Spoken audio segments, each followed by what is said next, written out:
का स्वागत है हमारे दास ग्रुप चैनल में। तो आज हम लोग जो कि है मैथ का आंसर के लेके आ गए हैं, ठीक है। क्योंकि आप सभी ने 25 तारीख को जो कि एग्ज़ाम दिया था उसका आंसर की जो कि हम लेके आ चुके हैं। चलिए देखते हैं आप सभी ने क्या क्या सही किया और क्या क्या गलत, ठीक है। तो उसके बारे में जो कि जितने भी आंसर थे मैंने पहले करवा दिए थे। तो चलिए देखिए जो आंसर करना चाहिए सेम टू सेम उसी टाइप का आया है।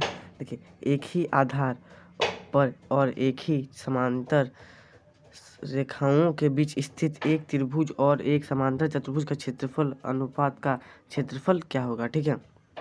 तो ये जो कि बड़ा एक समांतर चतुर्भुज है, यहाँ पे देखिए हम समांतर चतुर्भुज बनाते हैं और एक त्रिभुज बनाते हैं। तो दोनों में तो आधार सेम है, ठीक है, लेकिन जो ऊंचाई अनुपात है वो अलग अलग है। तो अनुपात 1 और अनुपात 2 है जो इसका सही हो जाएगा। चलिए क्वेश्चन नंबर 2 में हम लोग बढ़ते हैं। क्या पूछ रहा है, एक त्रिभुज जिसका क्षेत्रफल 140 सेंटीमीटर और आधार 24 सेंटीमीटर है, तो इस त्रिभुज की ऊंचाई क्या होगी। तो आप सभी को पता ही होगा, इसका क्षेत्रफल एकदम इजी था, मैंने बताया भी था कि आप सभी को क्या करना है, 140 को यहाँ पे लिख लेना है, ठीक है। 140 को लिख लेना है। 140 को लिखने के बाद उसको 1/2 यहाँ पे लिखना है। 1/2 इंटू आधार इंटू ऊंचाई। तो यहाँ पे हमारा जो कि है आधार दिया हुआ 24, ऊंचाई नहीं है, तो हमें ऊंचाई निकालना है। तो जब हम इसको इस 2 से काटेंगे तो हमारा 12 बच जाएगा, ठीक है। और 12 जब इधर आ जाएगा, 12 जब आएगा इधर का और इससे कटेगा तो 12 बचेगा, ठीक है।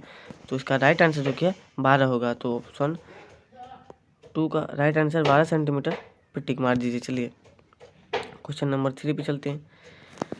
किसी त्रिभुज की मध्यका उस त्रिभुज का अनुपात को विभाजित करती है, ठीक है। मतलब कि जो एक त्रिभुज है, ठीक है, इसकी जो कि मध्यकता है दो अलग अलग त्रिभुज में विभाजित करती है। तो इसका आंसर क्या होगा। ऑप्शन 3 का जो आंसर है ये आपका हो जाएगा बी, एक समान। ये हो गया एक समान और ये हो गया एक समान, तो दो बराबर हिस्सों में विभाजित करती है, यानी कि इसका बी हो जाएगा राइट आंसर। चलिए क्वेश्चन नंबर 4 में चलते हैं। ABC में ई मध्य का AD का मध्य बिंदु है, तो BED और ABC की क्षेत्रफल का अनुपात क्या होगा। क्वेश्चन 4 बहुत ही ज़बरदस्त है। इसका जो कि अनुपात हो जाएगा 1/4, ठीक है। इसका अनुपात हो जाएगा 1/4। क्यों होगा, क्योंकि जो इसका जो कि है क्षेत्रफल में निकलेगा तो इसका 1/4 में निकल जाएगा। चलिए चलते हैं नेक्स्ट में। 5 नंबर का क्वेश्चन, बिंदु D और E क्रमश ABC की भुजाएं AB और AC पर इस प्रकार स्थित हैं कि एरिया DBC एरिया EBC है, तो BEN AC का क्या संबंध है। ये क्वेश्चन भी मैंने करवा, जैसे सारे के सारे क्वेश्चन मैंने करवाए थे, एकदम इजी क्वेश्चन है। इसका आंसर जो कि है ऑप्शन ए हो जाएगा, एकदम लंबवत में बराबर होता है, ठीक है। 5 का ए हो जाएगा, क्योंकि जो DE है वो BC के बराबर में लंबवत है। चलिए क्वेश्चन 6 में हम लोग चलते हैं, थोड़ा सा जूम कर लेते हैं। क्वेश्चन 6 में क्या कह रहा है कि DE और F क्रमश ABC की भुजाएं क्रमश BC CA और AB के मध्य बिंदु है, तो निम्नलिखित में से कौन सा सत्य है। तो इसका राइट आंसर जो कि है 1/4 वाला ऑप्शन नंबर डी हो जाएगा राइट आंसर। चलिए चलते हैं हम लोग 7 नंबर का क्वेश्चन में।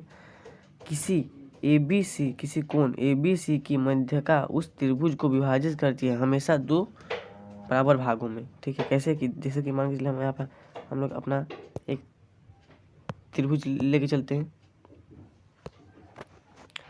मान के चलिए यहाँ पे हमारा एक जो कि है इस प्रकार का हम लोग एक त्रिभुज बना लिए, ठीक है। त्रिभुज को अगर मध्यका से एक लाइन देंगे तो हमेशा एक भाग ये हो गया और ये हो गया दूसरा भाग, हाँ, 2 बराबर भागों में विभाजित करती है, जो कि त्रिभुज बनाती है। ये क्वेश्चन जो कि है 7 का डी राइट आंसर हो जाएगा। चलिए चलते हैं 8 नंबर में। एक समांतर चतुर्भुज का क्षेत्रफल 324 सेंटीमीटर है, तो इसके विकर्ण द्वारा बने प्रत्येक त्रिभुज का क्षेत्रफल कितना होगा। विकर्ण द्वारा यानी कि जो बोल रहा कि इतना समांतर चतुर्भुज है, यहाँ पे समांतर चतुर्भुज का है बता रहे हैं हमें, समांतर चतुर्भुज का बता रहा है। तो उसमें अगर विकर्णों द्वारा त्रिभुज बना देते हैं और त्रिभुज के विकर्णों द्वारा त्रिभुज के 2 विकर्ण यहाँ पे खींच जाते हैं, एक विकर्ण और 2 विकर्ण। तो अगर एक विकर्ण होगा 162, तो दूसरा हो जाएगा हमारा 324। तो इसका राइट आंसर हो जाएगा option number B. Option number B हो जाएगा जिसका राइट आंसर। चलिए चलते हैं हम लोग क्वेश्चन नंबर 9 में। एक समलंब ABCD जिसमें AB लंब DC है के विकर्ण AC एंड DC परस्पर O पर प्रतिशत करती हैं। यदि एरिया इतना इक्वल टू इतना है तो इसका आंसर हो जाएगा, तो इसका आंसर हो जाएगा x सेंटीमीटर स्क्वायर। ठीक है, चलिए हम लोग चलते हैं 10 नंबर का क्वेश्चन में। किसी समबाहु त्रिभुज का क्षेत्रफल बताइए यदि भुजा ACM हो।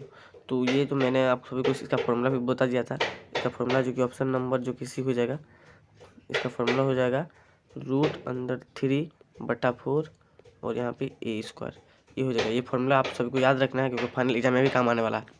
तो आई होप आप सभी को ये वीडियो अच्छा लगा होगा और सब जो कि आंसर मिला लीजिए, एकदम परफेक्टली सही है।